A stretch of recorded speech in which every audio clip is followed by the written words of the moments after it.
Thank you so much for being here, for joining me on this trip. It's a trip. It's a trip as we try to recollect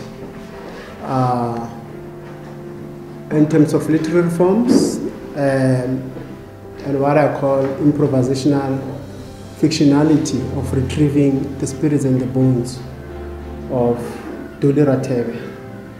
The event that we did today was entitled Slay Queen, Slay Dolly, the Tragic Beauty of Dolly Rathebe. It was held at Johannesburg Institute for Advanced Study, which is part of the University of Johannesburg, UJ. I gave the talk on the basis of my long research and obsession for Dolly Rathebe and with Dolly Rathebe. But not only Dolly Rathebe, what Dolly Rathebe represented.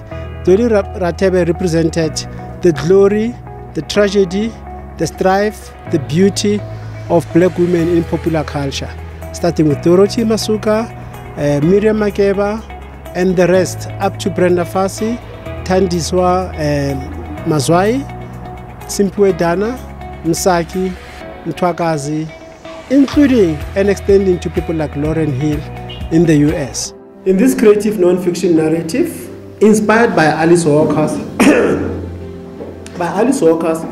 and African healing systems practice of excavating the spirits, collecting the bones of history for the process of immersion biography, I will examine at least 3 defining phenomena around which Dolly's life dramatized itself in public, performance, and in private.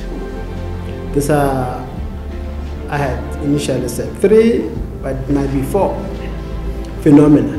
The first one is Dolly Rathebe's double bondage as a black woman in the early days of apartheid. The second one is names and naming and the trickster as fictional mediation of the self in African performance culture. Number 3 is popular photography and black media as a site of dream making.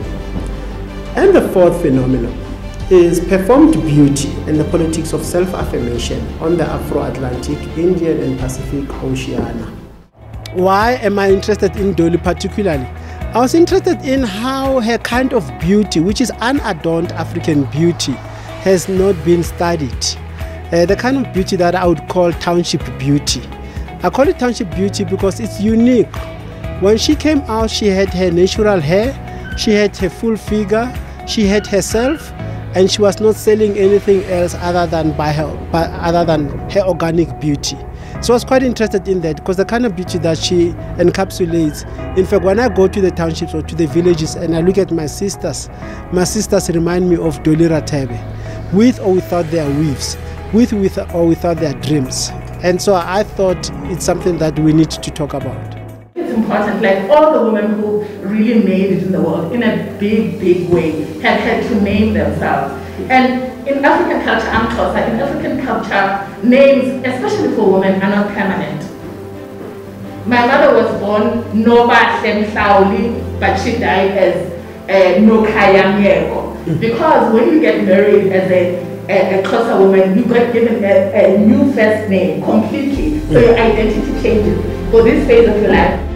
But getting back to the topic, yeah, and I think as much as we will never know the real Dolly, we should be okay with that. Because just because I'm a public figure does not mean that the public must know everything about my life. They must know what I tell them, because I choose to interact with the public with whatever artistic skill that I'm doing. It's going to be part of.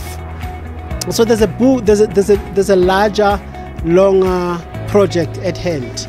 The first part of the project is a collection, a book called Black Girls. And in Black Girls, I write about several women, including Eleanor Qiniwe, Frances Goba, Charlotte Maxeke, Lauryn Hill, Busi Mhlongo, Miriam Makeba, Nina Simone, and so on. And so Dolly Rathebe's chapter is going to be the book-ending chapter of that. What we will then do once Black Girls is out, it will free me to focus on a visual biography of Dolly Rathebe, to write about Dolly Rathebe's impact on cinema, on photography, and on television. There's no subtext here. The story could not have been much clearer. The story and the message says, I'm every woman, I'm black, I'm beautiful, and I just don't give a fuck. Thank you.